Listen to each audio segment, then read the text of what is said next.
इयत्ता 10वीसाठीची विज्ञान आणि तंत्रज्ञान भाग 2 या विषयासाठीची ही प्रश्नपत्रिका 40 गुणाच्या या पेपरसाठी यावर्षी कोरोनाच्या पार्श्वभूमीवर आपल्याला 15 मिनिटे ही वाढीव मिळणार आहेत. यासाठीच्या या पूर्वसूचना यातील सर्व प्रश्न सोडवणे आवश्यक आहे. आवश्यक तेथे शास्त्रीय व तांत्रिकदृष्ट्या योग्य नामनिर्देशित आकृत्या काढाव्यात. प्रत्येक मुख्य प्रश्न लिहिण्याची सुरुवात स्वतंत्र पानावर करावी. उजव्या बाजूचे अंक गुण दर्शवितात.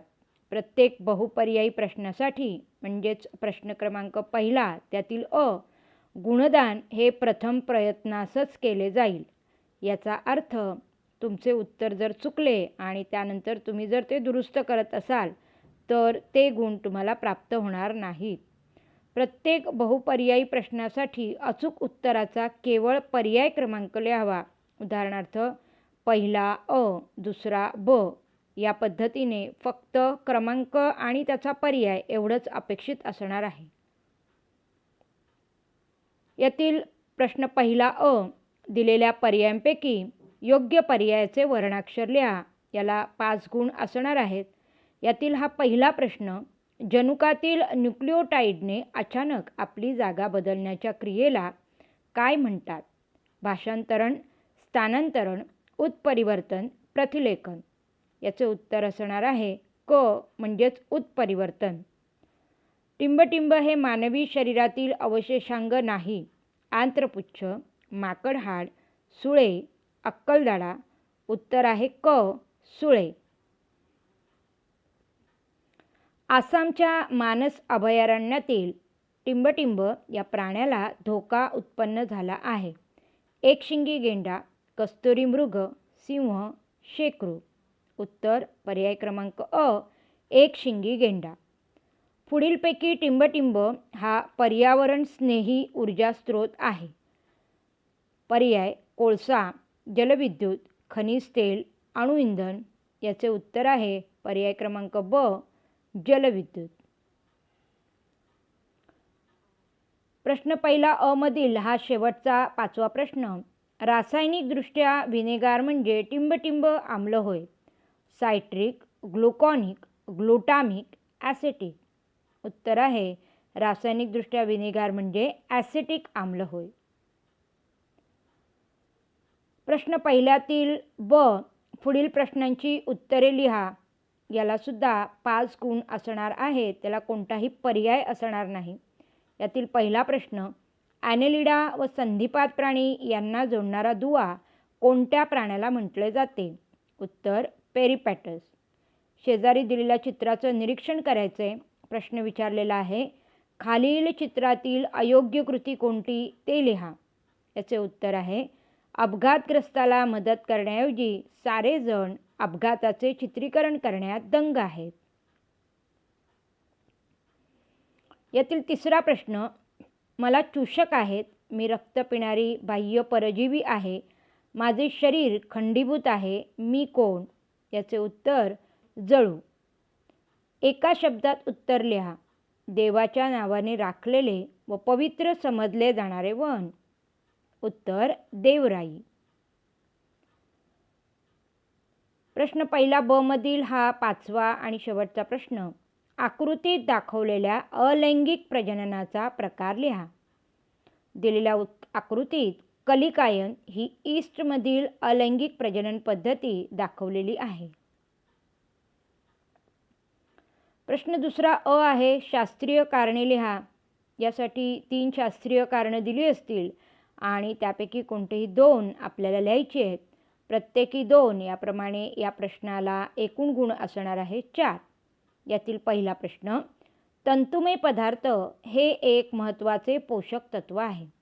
याचं उत्तर आहे पालेभाज्या, फळे, धान्ये यापासून आपल्याला तंतुमय पदार्थ मिळतात. दुसऱ्या मुद्द्याला आहारातील तंतुमय पदार्थ आपण पचवू शकत नाही हे आपण लिहिणार आहोत. आणि मग तिसऱ्या याच्यात त्याचं तंतुमय पदार्थांचं कार्य म्हणजे इतर पदार्थांच्या पचनक्रियेमध्ये आणि न पचलेले अन्न बाहेर टाकण्याच्या क्रियेमध्ये या तंतुमय पदार्थांची मदत होते. म्हणून तंतुमय पदार्थ हे एक महत्त्वाचे पोषक तत्व आहे. दुसरा प्रश्न आहे, सरीसृप प्राण्यांच्या शरीराचे तापमान अस्थिर असते. कारणासाठी आपण पहिला मुद्दा देणार आहोत, तो म्हणजे सरीसृप हे शीतरक्ती प्राणी असतात. त्यांच्या शरीरात तापमान नियंत्रण करण्याची सोय नसते आणि त्यामुळे परिसराचे तापमान जसे बदलते त्याप्रमाणे सरीसृप प्राण्याचे तापमानही बदलत जाते, म्हणून त्यांच्या शरीराचे तापमान हे अस्थिर असते. तिसरं कारण आहे, जलविद्युत ऊर्जा, सौर ऊर्जा आणि पवन ऊर्जा यांना नूतनीकरणक्षम ऊर्जा म्हणतात.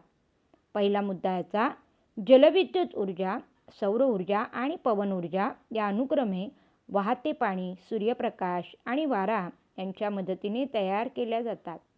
हे ऊर्जा स्रोत शाश्वत म्हणजेच कधीही न संपणारे आहेत. ते शाश्वत असल्याने परत मिळवता येतात, म्हणून त्यांना नूतनीकरणक्षम ऊर्जा म्हणतात. प्रश्न दुसऱ्यामधील हा ब प्रश्न आहे. खालील प्रश्न सोडवा. यासाठी एकूण 5 प्रश्न दिले जाणार आहेत आणि त्यातील कोणत्याही तिनांची प्रत्येकी 2 गुणांसाठी आपल्याला उत्तरं लिहायची आहेत. या प्रश्नाला एकूण गुण असणार आहेत 6.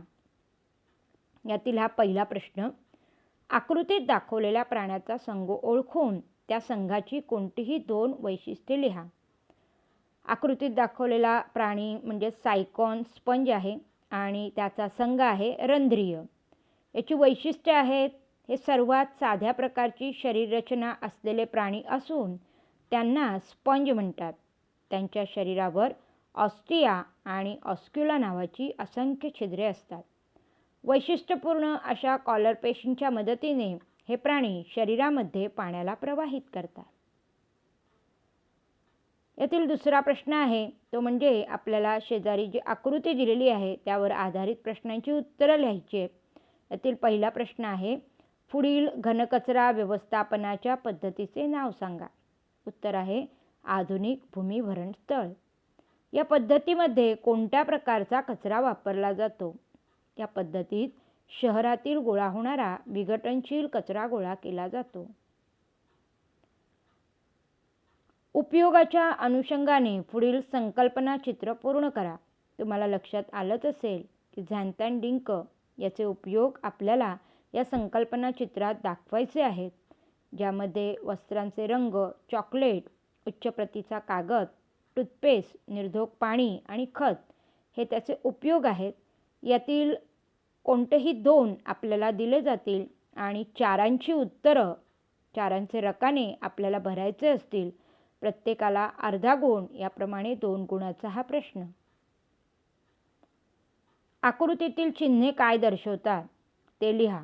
यातील अ चिन्ह आहे, ज्वलनशील पदार्थ काळजीपूर्वक हाताळले जावेत या उद्देशाने या चिन्हाचा वापर होतो, तर ब चिन्हाचा वापर हा पदार्थाचा विषारीपणा दर्शवण्यासाठी केला जातो. 5वा प्रश्न आहे, पुढील आकृतीचे निरीक्षण करून प्रश्नांची उत्तरे लिहा. ही आकृती उत्क्रांतीविषयक कोणता पुरावा दर्शवते? याचे उत्तर आहे, भ्रूण विज्ञान विषयक पुरावा. या पुराव्यातून काय स्पष्ट होते? पृष्ठवंशीय प्राण्यांच्या प्रारंभिक अवस्थेतील साम्य लक्षात घेता या सर्व प्राण्यांचे पूर्वज एक आहेत हे स्पष्ट होते. प्रश्न 3, खालील प्रश्न सोडवा. यात एकूण 8 प्रश्न असणार आहेत आणि कोणत्याही 5ची उत्तरे आपल्याला लिहायची आहेत. प्रत्येकी 3, याप्रमाणे या प्रश्नाचे एकूण गुण असणार आहेत 15. पुढील प्रश्नांची उत्तरे लिहा. यातील हा पहिला प्रश्न आहे, सजीवातील ऱ्हास पावलेल्या किंवा अपूर्ण वाढ झालेल्या निरुपयोगी इंद्रियांना काय म्हणतात? सजीवातील ऱ्हास पावलेल्या व अपूर्ण वाढ झालेल्या निरुपयोगी इंद्रियांना अवशेषांगे असे म्हणतात. मानवी शरीरातील अशी इंद्रिये कोणती? आंत्रपुच्छ, माकडहाड, अक्कलदाढा, अंगावरील केस इत्यादी. मानवी शरीरात निरुपयोगी असणाऱ्या अंगांचा इतर प्राण्यातील एक उपयोग सांगा. मानवाला निरुपयोगी असणारे आंत्रपुच्छ हे गायीसारख्या रवंथ करणाऱ्या प्राण्यांना उपयुक्त असते. दुसरा प्रश्न, आपल्याला सूत्री पेशी विभाजन आणि अर्धगुणसूत्री पेशी विभाजन यामध्ये फरकाचे 3 मुद्दे लिहायचे आहेत. यातील पहिला मुद्दा आहे, एका जनक पेशीपासून 2 जन्य पेशी निर्माण होतात, तर अर्धगुणसूत्रीमध्ये एका जननपेशीपासून 4 जन्यपेशी तयार होतात. सूत्री विभाजन हे कायिक पेशी आणि मूलपेशी अशा दोन्हीत होते, तर अर्धगुणसूत्री विभाजन हे फक्त मूलपेशीतच घडून येते.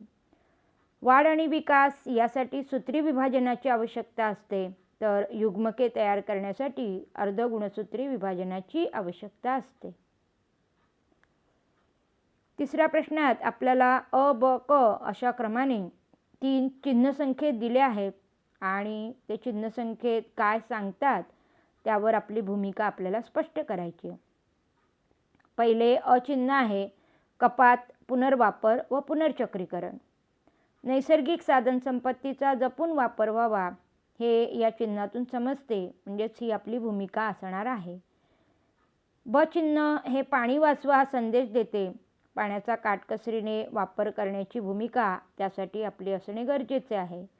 तर क चिन्ह सौर ऊर्जेची कास धरा हा संदेश या चिन्हातून आपल्याला मिळतो. सौर ऊर्जेचा वापर करून आपण प्रदूषणास कारणीभूत असणाऱ्या जीवाश्म इंधनाचा वापर टाळू शकतो.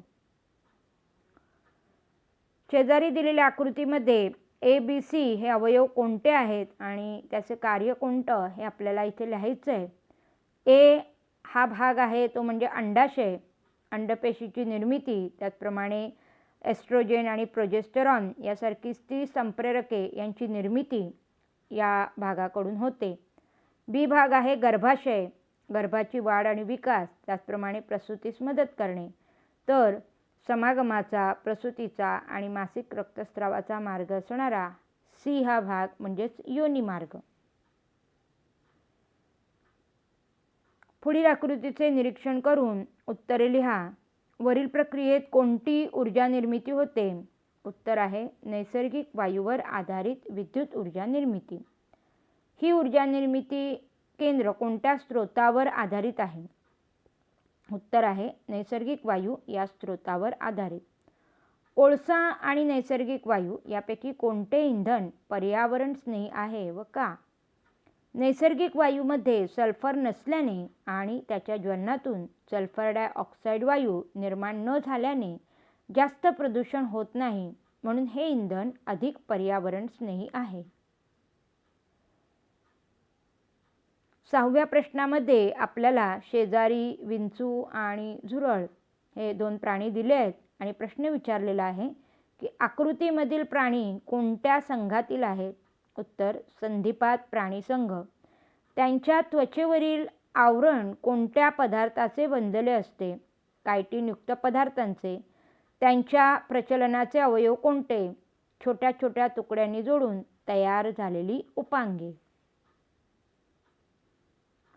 7वा प्रश्न DNA फिंगरप्रिंटिंग म्हणजे काय ते थोडक्यात स्पष्ट करा.